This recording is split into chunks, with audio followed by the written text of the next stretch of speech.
Lot of thoughts, multiple థాట్స్ని అన్నిటినీ కూడా మన ఆరాలో నుండి కంప్లీట్గా క్లియర్ చేసుకొని బ్రహ్మముద్ర అంటేనే మీకు అర్థమవుతుంది. అంటే బ్రహ్మదేవుడు మీకు ఇచ్చిన కష్టాన్ని కూడా మీరు మీకున్న పవర్తో దాన్ని ఎలా రిలీఫ్ చేసుకోవాలి.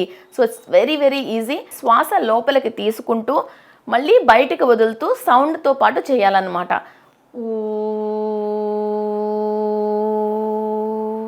మళ్ళీ శ్వాస లోపలికి తీసుకుంటూ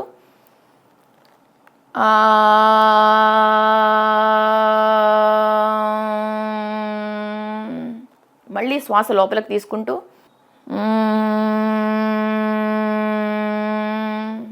మళ్ళీ శ్వాస లోపలికి తీసుకుంటూ